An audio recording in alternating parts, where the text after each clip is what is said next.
recording in England, and our record label over there, Polydor, the guy came in and said, "Hey, I got this new band. They're playing here for the first time in a club.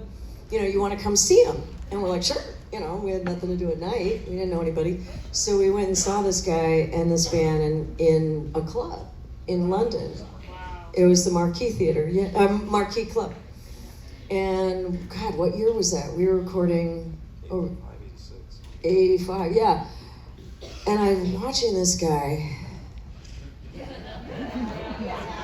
I was, humping the walls. I was like,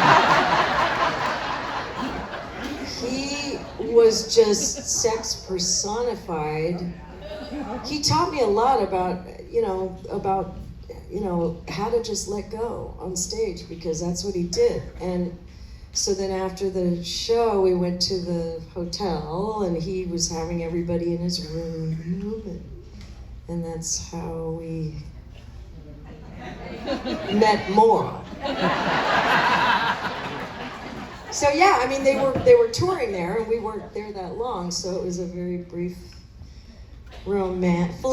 Yeah, it wasn't a romance, because that's, you had love. It was a lot of lust. And he was a wonderful man. I'm sorry we lost him so early. He got the job. They gave him, George Lucas didn't have the money to pay everybody, because it was a pretty new thing and nobody was really getting it. So instead of money up front, he gave them 1% of Star Wars. Wow. That's a royalty. That's just fucking money. I mean, right? I mean, so yeah, I mean, I'd be rich, but this was my dream. There you go. This is what I wanted. David and John. Yeah. So that wouldn't happen, and because George said no to me, it happened, and I'm so grateful to George. Best band we've toured with. Okay, he might have a different answer, so I'll start, because when the B-52s asked us to join them, I lost my shit. I still have on my little VHS cassette. I taped them on SNL. Because I always taped SNL, because at the time we didn't have MTV, so that was one of the only times I ever got to see bands and hear bands. And they came on, and Cindy is in this bouffant hairdo, and there's, I'm like, what the fuck is this? It's the best thing I've ever heard in my life. And they're just so good. They still sound fresh, because nobody sounds like them.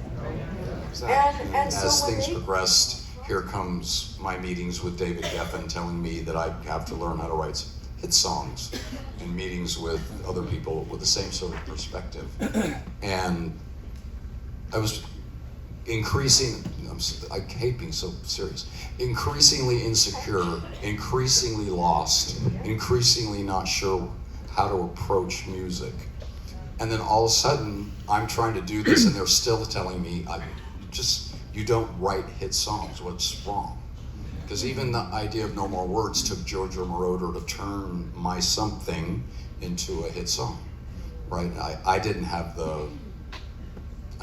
I'll describe it to you a little bit later if I do it.